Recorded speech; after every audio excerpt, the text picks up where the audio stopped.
अस्सलाम वालेकुम, this is Dilshad Ahmad. Welcome back on my YouTube channel. आज आपके लिए मैं MGT 301 यानी प्रिंसिपल ऑफ मैनेजमेंट का सेकंड क्विज़ लेकर आया हूँ। तो इसके लास्ट डेट 13 जुलाई है, तब तक आपने सबमिट करवा देना है।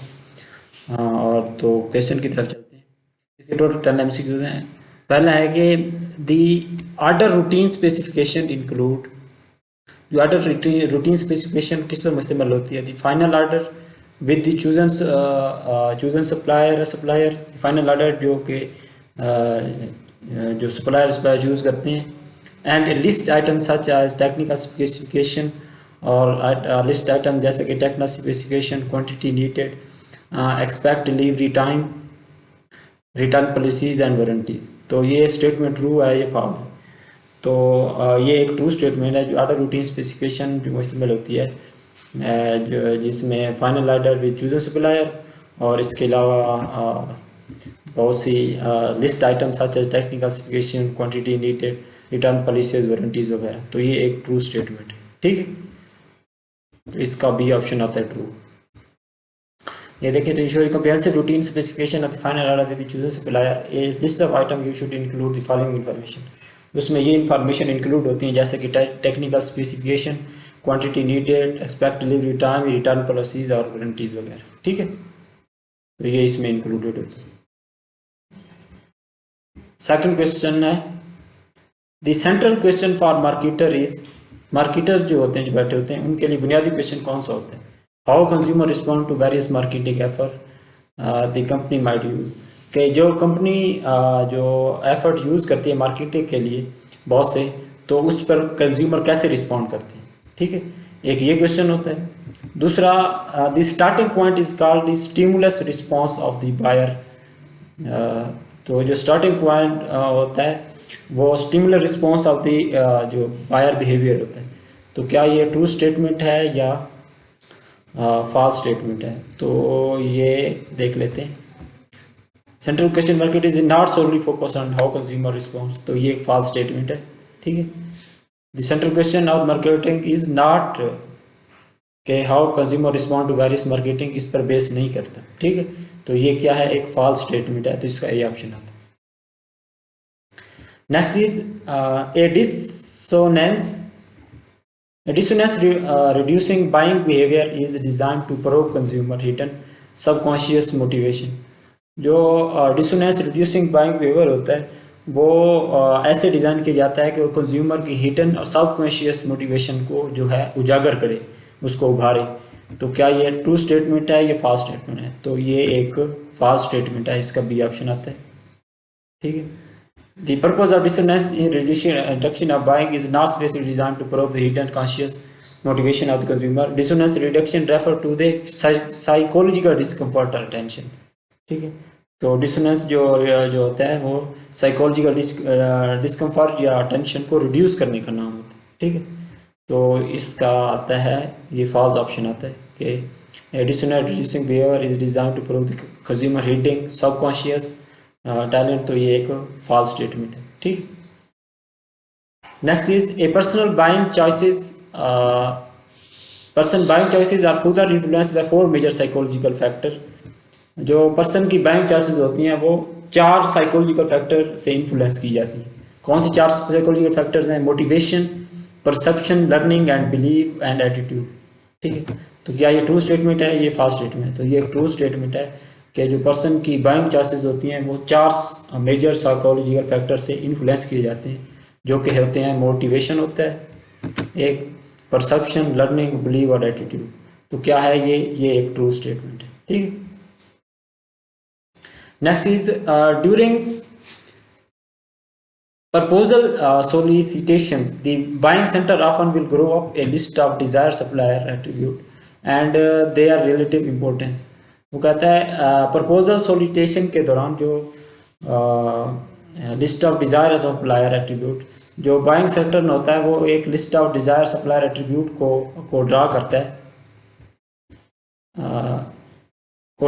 है, एंड देयर रिलेटिव इंपॉर्टेंस, और उसकी अहमियत को भी और एटीट्यूड को भी ड्रा करता है कि यार ये ट्रू स्टेटमेंट है या फॉल्स स्टेटमेंट है। तो यहाँ से देखते हैं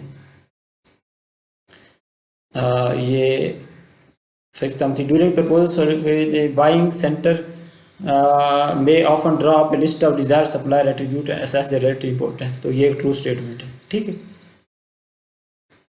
तो जो ड्यूरिंग द प्रपोजल सोलिटिशन के दौरान, ठीक है, प्रपोजल सोलिटिशन के दौरान जो बायर सेंटर होता है वो डिजायर सप्लायर के एट्रीब्यूट्स, यानी उसके सप्लायर जो होता है उसके एट्रीब्यूट कैसे हैं और उनके रिलेटिव जो इम्पोर्टेंस होती है उनको ड्रा अप करता है, तो उनको लिस्ट बनाता है। यह ट्रू स्टेटमेंट है, ये फास्ट स्टेटमेंट है, तो ये एक ट्रू स्टेटमेंट है, ठीक है।